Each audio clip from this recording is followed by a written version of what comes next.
All right, so I'm going to start asking her a couple questions that might affect her GI system. So I'm going to start with, have you had any nausea or vomiting? No nausea and vomiting. Okay, how about any pain in your abdomen? A little bit of pain, yes. Where's that at? It's here. It's right there, so right in her right lower quadrant. So I'm going to ask my PQRSTU questions.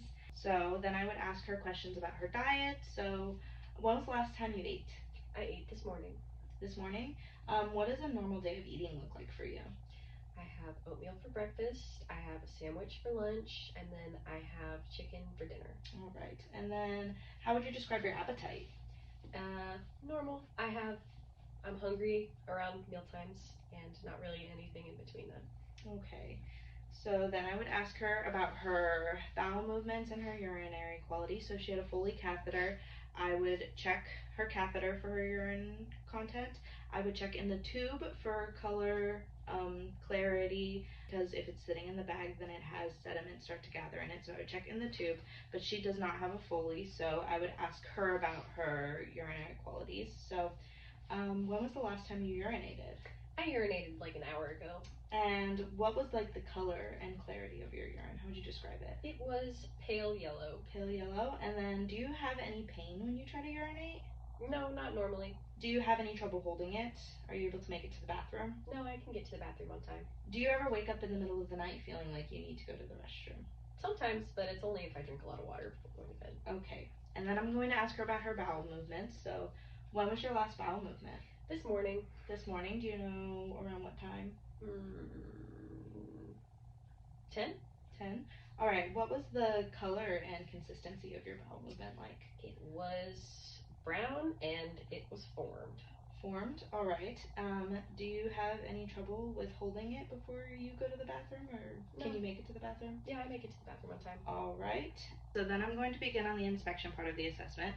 So I'm going to pull down this blanket and lift up her gown. Is it all right if I lift this gown and expose your stomach? Yes, it's fine. All right. I'll be super quick and I'll cover you right back up.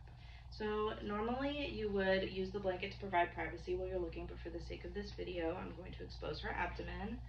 So I'm inspecting right now, so I'm looking for symmetry. So I'm looking at her belly button and making sure that it looks the same on either side of her belly button.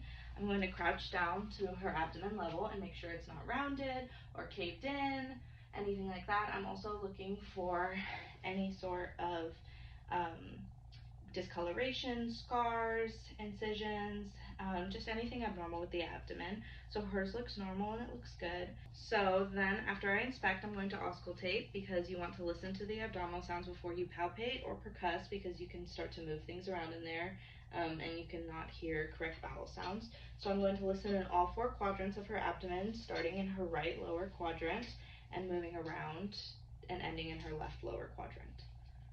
So I'm going to listen to your stomach now. Is that all right?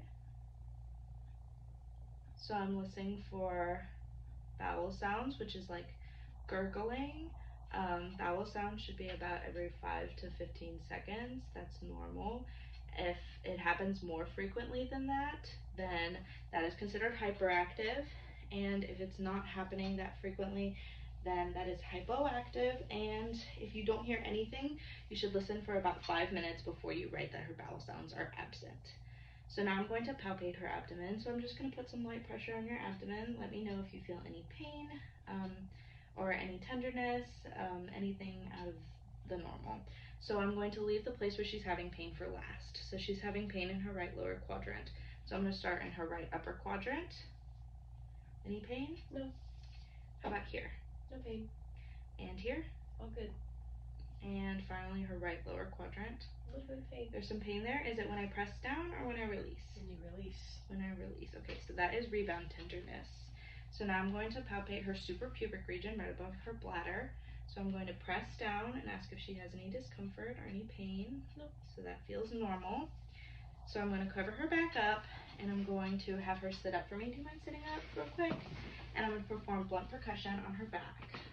Let me know if you feel any pain. No. And here? No. All right. You can go ahead and lay back down. So that is it for the focus assessment.